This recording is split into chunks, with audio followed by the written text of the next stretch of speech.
This must be just like living in paradise, 'cause I got a lot of books.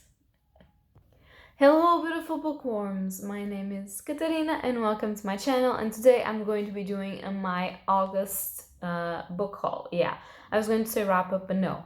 I have only read, well, I've read some of these, but I already wrapped them up, so it is a book haul indeed, and let's just get into it.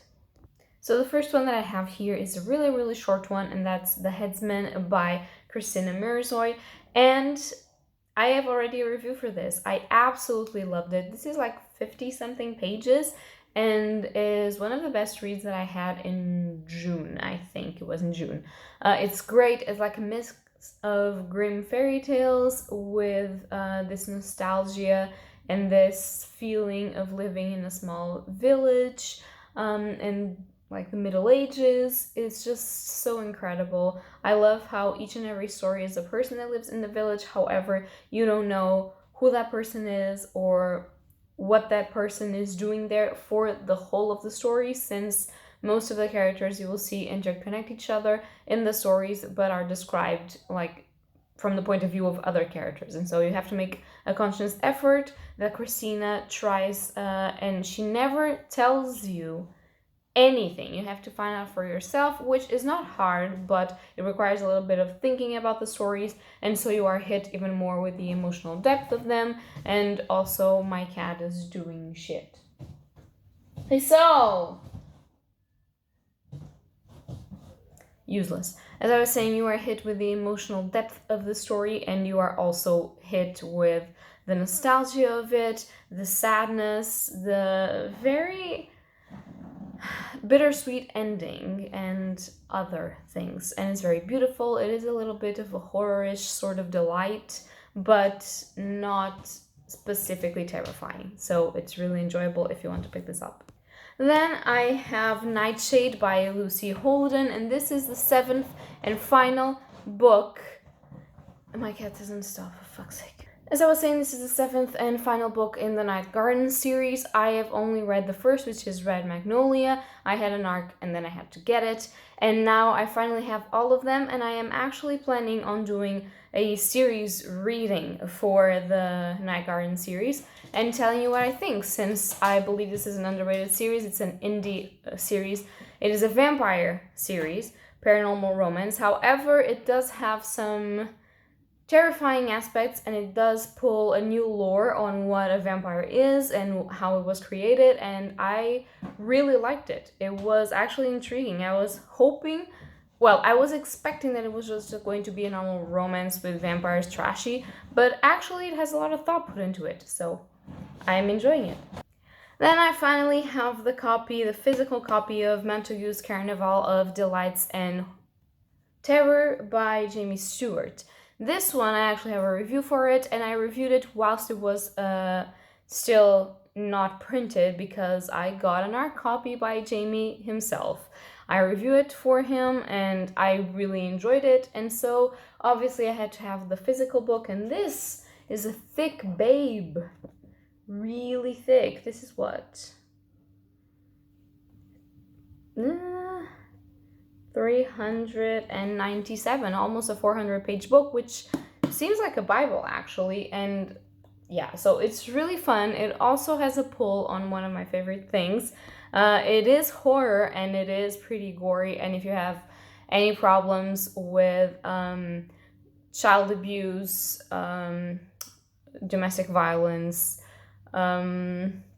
feeling overall lost, and also mutilation and horrible descriptions of people dying, this is probably not for you. However, if you consider reading horror and if you like reading horror, Jamie Stewart does very amazing horror. He does horror in a way that always has a little bit of social commentary, and I really enjoy that. And in this case, it does. It has a lot of it, and it is incredibly enjoyable. Also great to read in the summer, which I now know that this is probably going out in September. However, enjoyable to read still before the spooky season and in the spooky season if you're missing the summer vibes. Then I read, oh my god, here I am doing a wrap up. Then I Hear the Clattering of the Keys and Other Fever Dreams, also by Jamie Stewart, which I actually read on my Kindle. But then I thought, this anthology, so, not an anthology, but this short story collection is just so good, and I really like Jamie's words and works. I have to get it so that my Jamie collection grows. And now I have it, finally. So I Hear the Clattering of the Keys and Other Fever Dreams is a collection of short stories, as I've told you, and pretty much all of them are extremely good. Not only are they good, they also have social commentary, as I've stated, that is a type of Jamie's writing, and it's always present. And it also has some creepy imagery, it has some gore details, not too much, I believe. It's more of a tingling in your spine kind of feeling. But I really enjoyed it, and I had to have it, and I will probably reread some of the stories to try and see which one is my favorite, I think. I also have House of Salt and Sorrow, finally. This is by Erin A. Craig, and I have been wanting to read this for a while now, and I found this on a Portuguese book place where they sell books, yeah, obviously. And I was so excited. It was like a sign, because it was never here, never reached my country. And I was like, should I send for it? Should I not? I'm a bit afraid that I won't enjoy it as much, and the shipping costs and everything. And now it's here, and it was just a sign, and I really wanted to read it. This is like a retelling of the 12 Dancing Princesses, but horror. And it's amazing. It's supposed to be sort of like aquatic, oceany horror with oceany ghost presence. And there's 12 sisters, but 4 of them have already died horrible deaths, each one more horrible than the first. And it's about Annalie. She's one of the sisters, and she doesn't know if she should be happy with her life, and if she should be dancing like her other sisters and going to parties, or, well, parties, dances, I think, balls, or if she should investigate what the fuck is going on, and if it's someone or something that's actually killing her sisters. And I find this pretty awesome. I want to read it. I hope it's good. My only contact with the 12 Dancing Princesses was actually through the Barbie movie, which is not amazing, but I don't know, I want to see a horror retelling of that. I love horror retellings of things, and it's actually so fucking floppy. Look at that. So, very happy. We also have another one right here, which is Neonomicon, which I think it's a pass on Necronomicon, and this is by Alan Moore and Jason Burrows, and I like to read Alan Moore's stuff. I'm not sure about this art style cover, but on the inside it kind of looks better and very realistic, so I'm excited to see what they're going to explore in here. I don't know, I have a love-hate relationship with Lovecraft. I think his stories are great, but at the same time there are some plot points that I really so I don't know how that's going to portray in here, but Alan Moore always has a different style of doing things, and so because of that I think it will be interesting to read. Another one, and first of all I have to say the art style of this is fucking incredible. I never thought it would be this amazing, but I've been wanting to pick this one up, and this is, no surprise, by James Tynion IV, and it is The Department of Truth, Volume 1, The End of the World. So this is a graphic novel, or the trade paperback, let's just say, and as I stated, it's by James Tynion IV, Martin Simmons. So it's both of them, and it has 5 issues inside of this one. It says, Cole Turner has studied conspiracies all his life, from flat earth theory and the assassination of JFK to modern day crisis actors, but he isn't prepared to live in a world where collective belief can turn fringe theories into reality. That is a terrible secret revealed to Cole when he is introduced into the Department of Truth, a top secret branch of the American government that has been tasked for generations with making sure dangerous conspiracies don't gain a foothold in the real world. But as Cole pulls back the curtain on everything he ever accepted as fact, he must ask himself whether this mysterious department is a force for good, or if it has more sinister reasons for wanting to control the truth, which I love it. similar to, you know, political things. I don't know. It's just, ooh, I really want to read this. This is just beautiful, and I have faith in James Tynion IV. I have loved everything that I've ever read that has his hand on it, and with this art style, I mean, you can't go wrong, I think. I just want to say that the next cover has a little bit of nudity, so be prepared, and that is Semelparous Volume 3 by Jun Oshino, or Ojino, I don't know how you say it, but nevertheless, I am doing this collection. This is girl on girl romance, but it wasn't as erotic. It was like a sci-fi complex, semi creepy situation with like mechas and warriors and magic. And now it appears to have full-on turned hentai for some reason. I don't know. I read volume 1 and I have volume 2 and now volume 3 to read. If I don't like the way the story is going, I will give up. I didn't really want erotica from this story or anti from this story. If I do think that it's still a sci-fi like combat thing that I was enjoying, dystopian thing, I will keep on going. We will see. The art style of it is interesting, but I have seen that it has a lot of scenes that I wasn't expecting, so we will see where this is going. In another news, we have one that I'm dying to read, and I hope that I've already read it by the time this comes out, and that is Orochi by Kazu Umez, and it's volume 2 of the Perfect Edition. I have a review, I think, for the first volume of Orochi, and I really, really loved it. So now I want to see where volume 2 takes us, if there's just 2 stories as it was in the first one, or if there are more stories of this, if they are fully development or not. And honestly, I just want to know where Orochi is gonna go. This is horror, it has some descriptive and horrifying things. Think Junji Ito, but this dude was an inspiration for him, so it came before him. Sometimes is a little bit more violent, sometimes is a little less violent, but I think it's definitely worth the read. I personally didn't like Drifting Classroom, which was, well, I liked it, but I didn't like it as much as I'm liking this now. And I could understand the social commentary, I could understand the story, but I didn't like the art style as much, and I didn't like the thing as much, but I loved Orochi Volume 1, so I do recommend if you like horror manga. Then A Prized Possession. I'm so happy it finally came. I have The Liminal Zone by Junji Ito. This cover is a blessing in disguise. Look at this. This is amazing, and the inside cover is gorgeous as well. Like super fucking spooky. I love it. I love it, and look at that. It's so cool. There's so many eyes. And I think that the cover art is for a story of a whipping woman. And I have a genuine fear of whipping women.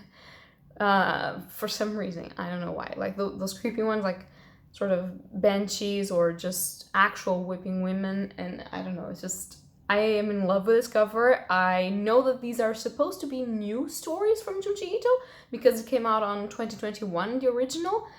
So it's fairly recent, while the other ones were really, or already known or already published or not published but very old. So I'm very excited for this one, really, and I hope to do a review of it as soon as possible. Next up we have, oh, okay, that's a cat. It's not a book. It's a kitten.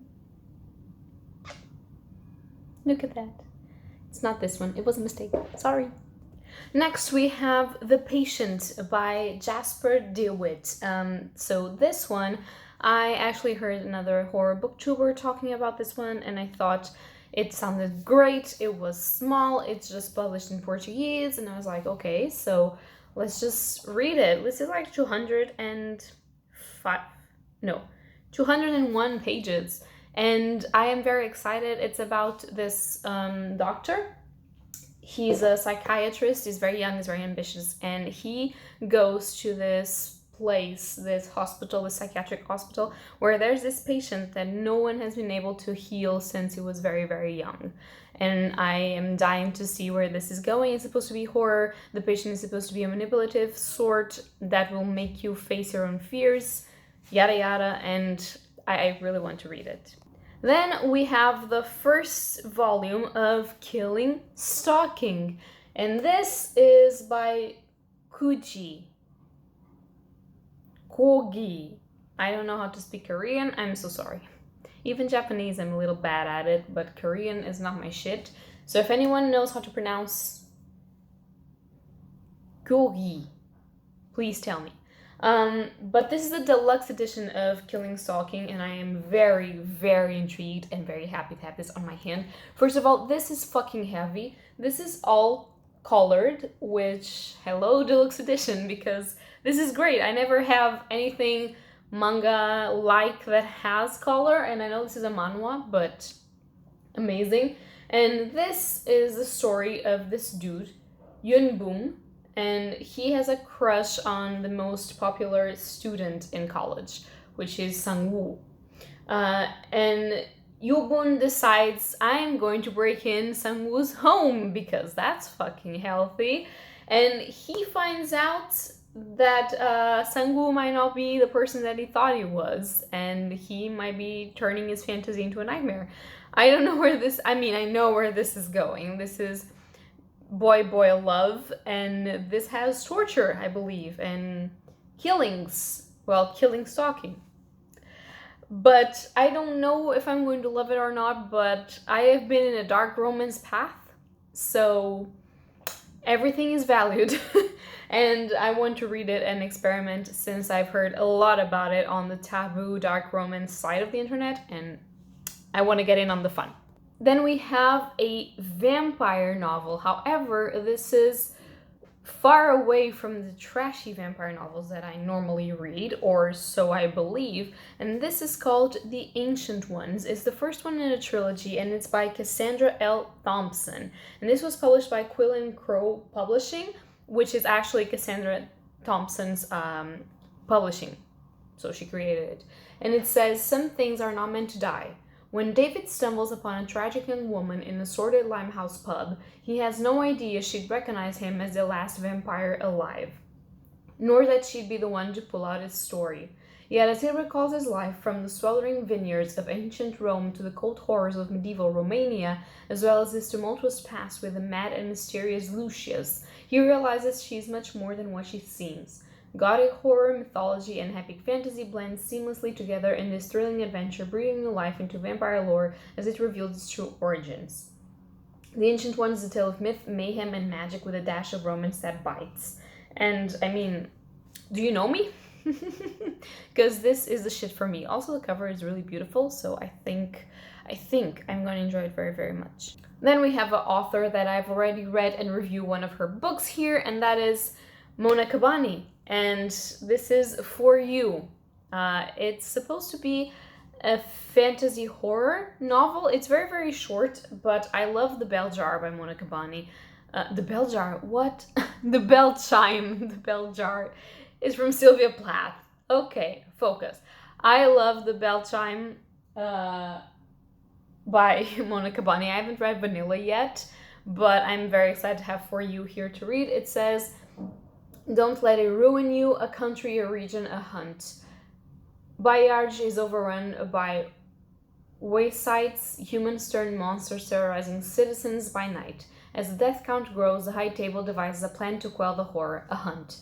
Night after night, volunteers arrive at the cult Croter and devote their lives to killing whitesides. But be warned, it can be difficult to tell a whiteside from a human, and the High Table does not tolerate human deaths.